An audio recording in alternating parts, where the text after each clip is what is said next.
Here is Hindi editorial of DB, date on Wednesday, 12 अप्रैल 23। आपकी नियति को फिर से लिखने के लिए फोकस एक बहुत बड़ा जरिया है। Here he has given two example of this editorial। एक देश में जहाँ क्रिकेट धर्म है, वहाँ युवा लड़के लड़कियों का देश के खेलने का ख्वाब देखना सामान्य है। पर सवाल है कि कल के इन सितारों के पास अपनी प्रतिभा को अंतर्राष्ट्रीय मानकों के हिसाब से निखारने का 100% फोकस है। पर सवाल है कि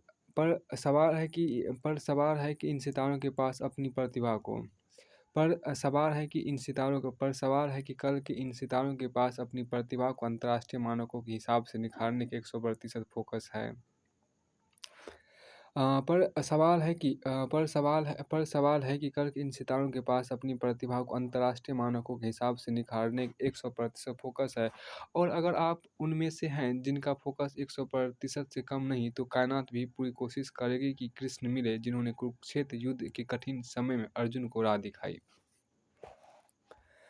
अगर आपको लगता है कि कलयुग में मदद के श्री कृष्ण नहीं होंगे तो आप सही हो सकते हैं, पर कुछ हद तक ही। वो इसलिए क्योंकि फोकस यदि 100% हो तो कायनात को भी झुकना पड़ता है, और फिर निश्चित रूप से कृष्ण नहीं तो अर्जुन को जरूरी मदद के लिए भेजना पड़ता है। और इसका छोटा सा सबूत है। देखिए, मुंबई से 100 किलोमीटर दूर, इसमें उतना ज़्यादा महत्वपूर्ण नहीं है किसने क्या किया। देखिए यहाँ पर है।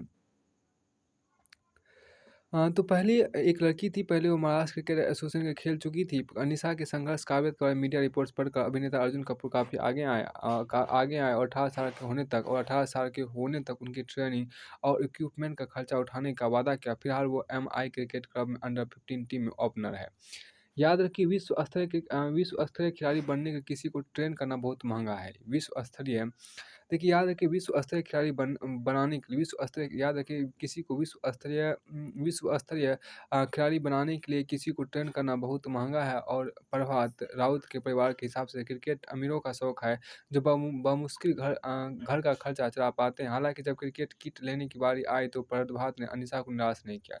अर्जुन कपूर की मदद उनके लिए ईश्वर द्वारा भेजी गई है, और प्रभात का मानना है कि इससे वह पनवेल जैसी छोटी जगह से अपनी पीढ़ी की प्रेरणा बनेगी। ऐसे ही आपको यहाँ पे ऐसे ही कोयम्बटूर की स्मृति चौथी क्लास से मित्रों परिजनों को हाथ से बनाए गिफ्ट कार्ड से छोटे होम डेकोर आदि दे रही है। उनके चेहरे पर मुस्कान देखकर स्मृति को भी खुशी मिलती। जब वह नमी में पहुंची तो छुट्टियों के दौरान टेराकोटा ज्वेलरी में छोटा सा कोर्स करना चाहा ताकि बिजनेस करे, पर उनके प्रोफेसर फादर अच्छा कमाने के बहुत अच्छी बात है। हम कहा अच्छा कमाने का अच्छा पढ़ो पर यकीन करते थे, और बिजनेस नहीं सराहा। पर उनके प्रोफ़ेसर दादा जो है, देख, अच्छा कमाने के लिए अच्छा पढ़ो, पर यकीन करते थे, और बिज़नेस नहीं सराहा। पर वो फ़ादर को इम्प्रेस करने की फ़ोकस थी, कुछ गलत नहीं होगा। पढ़ाई में शानदार प्रदर्शन करने के साथ वह उसी समय पहली चुनौती बिज़नेस पर ध्यान लगा रही थी। ताकि उन्हें मना सके। माता-पिता ने अनुमति दी, फिर पूरी दुनिया उनके लिए खुल गई। 15 वर्ष स्मृति के चाचा मेंटर बने, इसमें मदद की। स्मृति ने पड़ोस के स्टोर से बिज़नेस शुरू किया और ₹50 कमाए। इससे उसे 2 सबक मिले। पैसा कमा सकते हैं, पहला सबक ये तो पैसा कमा सकते हैं, दूसरा कमाना आसान नहीं। देखिए, पहला है कि पैसा कमा सकते हैं, दूसरा कमाना आसान नहीं। पहला है कि पैसा कमा सकते हैं, दूसरा कमाना आसान नहीं। अब 23 की हो चुकी है। स्मृति फैशन टेक्नोलॉजी में बीटेक है और शिखा क्रिएशंस चलाती है, जहां 15 लोगों की टीम के साथ न सिर्फ ज्वेलरी बल्कि होम डेकोर भी बनाती है। 13 अन्य लोग वर्क फ्रॉम रिमोट मोड में ऑर्डर पर काम करते हैं। उन्हें न सिर्फ भारत बल्कि America, Britain, Sweden, Germany, Australia से भी ऑर्डर आते हैं मिलते हैं। उनकी ज़्यादातर तैयारी ग्राहक की भेजी तस्वीरों के साथ कस्टम मेड होती है। पिछले साल 25 लाख रुपए के कमाई के साथ वह बिज़नेस फार्मिंग के लिए समर्पित है। बहुत अच्छी बात है। अब देखिए, यहाँ का निष्कर्ष ये हुआ कि आपकी अपनी नियति को फिर से लिखने के लिए फ़ोकस एक बहुत बड़ा ज़रिया है। आपकी अपनी नियति को फिर से लिखने के लिए फ़ोकस एक बहुत बड़ा ज़रिया है। आप जो भी बनना चाहें, इससे आप बन सकते हैं, फिर चाहे बात अकादमिक की हो या कला की या फिर खेल की। देखिए, आपकी अपनी नियति को फिर से लिखने के लिए फ़ोकस एक बहुत बड़ा ज़रिया है। आपकी अपनी नियति को फिर से लिखने के लिए फ़ोकस एक बहुत बड़ा ज़रिया है। आपकी अपनी नियति को फिर से लिखने के लिए फ़ोकस एक बहुत बड़ा ज़रिया है। आपकी अपनी नियति को फिर से लिखने के लिए फ़ोकस एक बहुत बड़ा ज़रिया है। आपकी अपनी नियति को लिखने के लिए फ़ोकस एक बहुत बड़ा ज़रिया, आप जो भी बनना चाहें, इससे आप बन सकते हैं। फिर चाहे बात अकादमी की हो, कला या फिर खेल की। आपकी अपनी नियति को फिर से लिखने के लिए आपकी अपनी नियति को फिर से लिखने के लिए फ़ोकस एक बहुत बड़ा ज़रिया है। फ़ोकस एक बहुत बहुत बड़ा ज़रिया है। फ़ोकस एक बहुत बड़ा ज़रिया है। आपकी अपनी नियति को फिर से लिखने के लिए आपकी अपनी नियति को फिर से लिखने के लिए फ़ोकस एक बहुत बड़ा ज़रिया है। आप जो बनना चाहें, इससे आप बन सकते हैं। फिर चाहे बात अकादमी की हो या फिर कला की या खेल की। तो यहाँ पे काफ़ी मोटिवेशनल चीज़ें था ये। कहा गया है कहते हैं राजनीति में रास्ते से कोई पत्थर भी उठाओ तो उसे खोल कर पढ़ना चाहिए। देखिए, उसे खोलकर पढ़ना चाहिए। बार-बार की जाने देखिए बार-बार की जाने किन अजनबियों के पैरों के निशान हैं उस पे। बहुत अच्छी बात कहा गया है देखिए। कहते हैं राजनीति में रास्ते से कोई पत्थर भी उठाओ राजनीति में रास्ते से कोई पत्थर भी उठाओ तो उसे खोल कर पढ़ना चाहिए। कोई पत्थर भी उठाओ तो उसे खोल कर पढ़ना चाहिए। बार-बार की जाने किन अजनबियों के पैरों के निशान हैं उस पे। उन निशानों में हरारत है देखिए उन निशानों में हरारत है या चतुराई है या चापलूसी। उन निशानों में हरारत है या चतुराई या चापलूसी, तब जाकर फैसला करना चाहिए कि पत्थर फेंक दिया जाए या जेब में रखकर ठंडा किया जाए। तब जाकर देखिए तब जाकर फैसला करना चाहिए कि पत्थर फेंक दिया जाए या जेब में रखकर ठंडा किया जाए। राजनीति की गहराई से कहा जाए तो सचिन पायलट ने जल्दी कर दी। अब आपको देखिए की बात कहा गया है कि सही है लंबे समय से अब देखिए सही है लंबे समय से पार्टी ने कोई पद नहीं दिया, ना सरकार में और ना राज्य के संगठन में। सही है लंबे समय से पार्टी ने कोई पद नहीं दिया, ना सरकार में और ना सरकार में और ना राज्य के संगठन में। तो क्या हुआ? अगर रात के समंदर में रोज़ शहर डूब जाता है, तो सुबह होते ही अंधेरे से उबरता भी तो है। बहुत अच्छी बात कहा गया।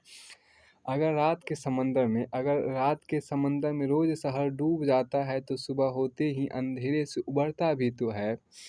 देखिए अगर रात के समंदर बहुत अच्छी बात कहा गया देखिए अगर रात के समंदर में रोज़ शहर डूब जाता है अगर रात के समंदर में रोज़ शहर डूब जाता है तो सुबह होते ही अंधेरे से उभरता भी तो है। अगर रात के समंदर में रोज़ शहर डूब जाता है तो सुबह होते ही अंधेरे से उभरता भी तो है। बहुत अच्छा यहाँ पे देखिए एक शायरी है। अगर रात के समंदर में रोज़ शहर डूब जाता है तो सुबह होते ही अंधेरे से उभरता भी तो है। अब देखिए अपनी ही पार्टी की सरकार के खिलाफ अनशन में बैठकर उन्होंने अशोक गहलोत के उन बयानों को सही ठहरा दिया जिनमें वे बार-बार पायलट को बगावती बताया करते थे। अब देखिए हालाँकि अभी यह कहा नहीं जा सकता कि पायलट की इन तीखे तेवरों में भारतीय जनता पार्टी का मिर्च मसाला शामिल है या किसी नई पार्टी की बुनियाद की ईंटें। कहा गया है देखिए जिस तरह से दरवाजे के 2 पट होते हैं, जिस तरह से दरवाजे के 2 पट मिलकर एक हो जाते हैं, वैसे ही चुनाव तक गहलोत और पायलट को एक हो जाना था। देखिए, बहुत अच्छी बात कहा गया है। देखिए होना तो यह था कि जिस तरह दरवाजे के 2 पट मिलकर एक हो जाते हैं, जिस तरह से दरवाजे के 2 पट मिलकर एक हो जाते हैं, वैसे ही चुनाव तक गहलोत और पायलट को एक हो जाना था। ये यहाँ पर कहा गया काफ़ी अच्छी यहाँ पे लाइन था। बहुत अच्छी बात कहा गया। देखिए बहुत अच्छी बात यहाँ पे आपको क्या राजनीति में कब क्या हो जाए, क्या सूझ जाए, इसका पता नहीं रहता। लेकिन राजनीति में देखिए राजनीति में कब क्या हो जाए, क्या सूझ जाए, इसका पता नहीं रहता। लेकिन राजनीति में कब क्या हो जाए, क्या सूझ जाए, इसका पता नहीं रहता। अब देखिए हो सकता है सचिन पायलट सही हो और उनके पास ऐसी कोई बड़ी योजना हो जिससे रेगिस्तान में दूर चमकती रेत को पानी में बदला जा सके। देखिए हो सकता है सचिन पायलट ही सही हो, उनके पास ऐसी कोई बड़ी योजना हो जिससे रेगिस्तान में दूर चमकती रेत को पानी में बदला जा सके। बहुत अच्छी बात कहा गया देखिए, हो सकता है सचिन पायलट ही सही हो और उसके पास ऐसी कोई बड़ी योजना हो जिससे रेगिस्तान में दूर चमकती रेत को पानी में बदला जा सके। देखिए, राजनीति में कब क्या हो जाए, क्या सूझ जाए, इसका पता नहीं रहता। हो सकता है देखिए अब देखिए हो सकता है कि सचिन पायलट सही हो, उसके पास ऐसी कोई बड़ी योजना हो जिससे रेगिस्तान में दूर चमकती रेत को पानी में बदला जा सके। बहुत अच्छी बात है यहाँ पे कहा। देखिए, बहुत अच्छी बात कहा कि एक राजनीतिक दल के लिए मुद्दे उठाने के साथ-साथ जीत हासिल करना भी प्रासंगिकता बनाए रखने के लिए ज़रूरी है। तो कांग्रेस को संगठन को मजबूत करने और चुनाव जीतने को अपनी प्राथमिकता बनाना होगा।